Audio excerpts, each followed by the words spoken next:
असं व्हा, असं लांब व्हा, थोडा असं लांब लांब लांब लांब सरका.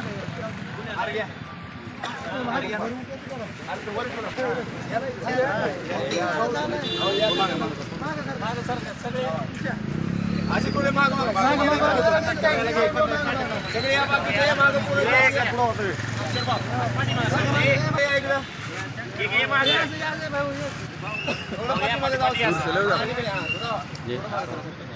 या रोडवर अण्णा थोडं माग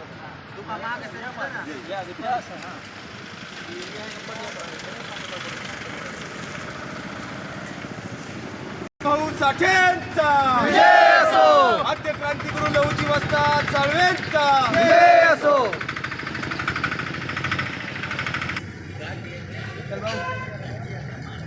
कळंब ते तुळजापूर जो लॉंग मार्च आहे, काय कारण आहे या लॉंग मार्चचं? काय विषय आहे सांगा जरा.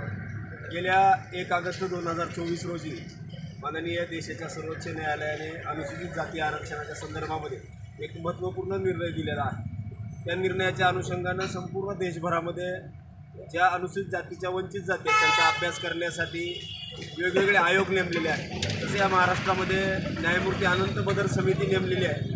या समितीला पहिल्यांदा 3 महिन्यामध्ये अहवाल सादर करायला शासनाने सांगितलं होतं, परंतु 3 महिन्यामध्ये तो अहवाल सादर झाला नाही. त्यावेळेस त्यांना 8 महिन्याची मुदतवाढ देण्यात आली आणि आता पुन्हा एकदा 6 महिन्याची मुदतवाढ दिलेली आहे. म्हणजे मातंग समाजाने जे उपेक्षित समाज आहेत या समाजाला या सरकारकडून कोपराला गुळ लावण्याचं काम झालेलं आहे. त्या अनुषंगानं आम्ही आज या कळंब ते तुळजापूर लॉंग मार्चच्या माध्यमातून इथल्या शासनाला आणि प्रशासनाला विनंती करत आहोत की उद्या काही दिवसांनी एक मोठी मोठी या ठिकाणी भरती प्रक्रिया पार पडणार आहे. ती खूप वर्षानंतर या देशामध्ये राज्यामध्ये होणार आहे.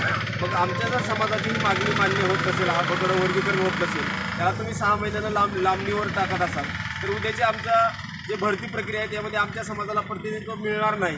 या अनुषंगाने या सरकारने तात्काळ या अनुसूचित जातीच्या आरक्षणाचे वर्गीकरण करावं आणि जी 6 महिन्याची मुदतवाढ या आयोगाला दिलेली आहे त्या आयोगाला दिलेली मुदतवाढ तात्काळ रद्द करावी आणि अनुसूचित जातीच्या आरक्षणामध्ये वर्गीकरण करून इथल्या उपेक्षित वंचित आणि मातंग समाजाला खऱ्या अर्थानं न्याय द्यावा. ही भूमिका आजच्या या कळंब ते तुळजापूर लॉंग मार्चच्या माध्यमातून आम्ही सरकारपुढे ठेवणार आहोत. तसेच तुम्हाला सर्वांना माहीत आहे, धाराशिव जिल्हाभरामध्येच नव्हे तर पूर्ण मराठवाड्यामध्ये आता अतिवर्षी खूप मोठा पाऊस झालेला आहे. सगळीकडे मदत त्या ठिकाणी पोचत आहे. काही राजकीय पुढारी असतील, सत्तेतले असतील, विरोधातले असतील, हे त्या ठिकाणी पोचून त्यांना साधून सामग्री पोचवत आहेत किंवा शासन आता नक्कीच शेतकऱ्यांना प्रति हेक्टरी जो काय मावेजा असेल तो 100% दिला जाईल. पण आमचं म्हणणं काय की ज्या शेतकऱ्यांना तुम्ही जगाचा पोशिंदा म्हणताय, ठीक आहे आहेत पोशिंदा, त्यांना तुम्ही मदत करणार आहेत, 100% मदत केली पाहिजे. परंतु ज्या शेतीवरती अवलंबून असलेले जे कामगार आहेत, त्या शेतावर असलेला जो सालगडी आहे, त्या शेतावर उदरनिर्वाह करणारे जे आमच्या जे काही मागासवर्गीय लोक आहेत, जे कष्टकरी लोक आहेत, त्यांना मात्र इथलं सरकार बी आणि इथले सत्तेतले विरोधातले लोकही कुणी त्यांच्याकडे मदतीच्या कुठल्याही भावनेनं बोलायला तयार नाहीत किंवा त्यांच्यापर्यंत मदत पोचवायला तयार नाहीत. त्यामुळे आमची दुसरी मागणी अशी आहे की शेतकऱ्यांबरोबरच या ठिकाणी कष्टकरी असतील, शेतावर काम करणारे लोक असतील, जे सालगडी म्हणून काम करणारे माणसं असतील, त्यांनासुद्धा सर्व प्रकारची मदत इथल्या शासनानं दिली पाहिजे. एवढ्या 2 मागण्या घेऊन आज आम्ही अण्णाभाऊ साठे चौक कळंब या ठिकाणाहून कळंब ते तुळजापूर कमीत कमी 100 किलोमीटर अंतर या भर पावसामध्ये आम्ही चालत जाणार आहोत. आणि हे चालत जात असताना जे वेगवेगळे गावं आहेत त्या प्रत्येक गावामध्ये समाज बांधवांना या प्रश्नावरती जनजागृती आम्ही करणार आहेत. आणि दिनांक 1 तारखेला आम्ही तुळजापूर या ठिकाणी पोहोचून आई अंबाबाईकडे साकडं घालणार आहोत की अंबाबाई, या मुख्यमंत्र्याला एक सांग की या ठिकाणचा असलेला समाज हा मातंग समाज, इथला उपेक्षित समाज हा हिंदू समाज आहे. आणि आमचे फडणवीस साहेब, आमचे देवाभाऊ म्हणतात की राज्यामध्ये आणि देशामध्ये हिंदूचं सरकार आहे. मग हिंदूचं सरकार असेल तर हिंदू असलेल्या मातंग समाजावर तुम्ही अन्याय कसं काय करू शकता? मग एकतर हिंदूचं सरकार आहे का नाही, तुम्ही खोटं बोलताय का? मग एकतर मग मातंग समाज हिंदू आहे का नाही हे आता ठरवण्याची आमच्यावरती वेळ आलेली आहे. आणि त्या निर्णयाच्या त्या उद्देशाच्या दिशेने आम्ही जात असताना सरकारला विनंती करतो की आमच्या मागण्यासंदर्भात तात्काळ या ठिकाणी दखल घ्यावी आणि आई अंबाबाईनं त्यांना चांगल्या पद्धतीची भावना त्यांच्या मनामध्ये निर्माण होऊन माननीय मुख्यमंत्र्यांनी या ठिकाणी या सर्व मागण्या मंजूर कराव्यात, अशी या ठिकाणी आम्ही आपल्या चॅनलच्या माध्यमातून मागणी करतो. जय लहुजी, जय भीम, जय शिवराय.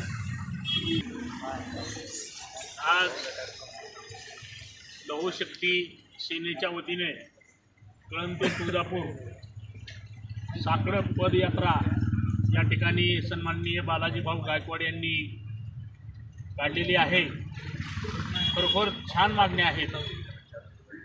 या मागण्याला आमचा पाठिंबा असून कदाचित असं वाटतंय की बालाजी भाऊनं या ठिकाणी सांगितलं की मातंग समाज हा हिंदू आहे. कदाचित आजही हिंदू 100% आहे, याला सहमत आम्ही आहोत. देवेंद्र फडणवीसनी याच्याकडे लक्ष दिलं पाहिजे. जर यांच्याकडे नाही लक्ष दिले तर मातंग समाज एकही हिंदू धर्मामध्ये राहणार नाही, याची पण त्यांनी जाणीव ठेवली पाहिजे. आता तेगलेत देवेंद्र भाऊ, आता याकडे त्वरित लक्ष देण्याची आवश्यकता आहे. नाहीतर हा मातंग समाज हिंदू धर्म सोडून ख्रिश्चन धर्मात जाईल असं काय वाटायला लागलेलं आहे. आणि याची इशारा सन्माननीय बालाजी भाऊ त्यांनी दिलेला आहे. या साकडे यात्रेला, पदयात्रेला कळंब तालुक्यातून नव्हे तर धाराशिव जिल्ह्यातून शुभेच्छा. धन्यवाद. लहुजी शक्ती सेनेचे महाराष्ट्राचे आमचे मित्र बालाजी गायकवाड आणि आमचे मित्र काटे सरकार यांनी जी आज साखर यात्रा काढलेली आहे, त्या साखर यात्रेच्या निमित्तानं शुभेच्छा देण्यासाठी मी इथं उपस्थित आहे. शुभेच्छा देत असताना तुम्ही जी आत्ता मागण्या मांडल्यात ती निश्चितपणानं आपल्या जिल्ह्याचे नेते सन्माननीय राणा जगजितसिंह पाटील साहेब, जिल्ह्याचे अध्यक्ष दत्ताभाऊ कुलकर्णी यांच्या कानावर घालून आपणही तुमचे विष्णुभाऊ कसबे हे देवेंद्र भाऊच्या अगदी संबंधित आहेत. तर ह्या सर्व मान्य देवेंद्र भाऊ तर असं म्हणतात की मी सर्वांचा आहे, मी कुण्या एकाचा नाही.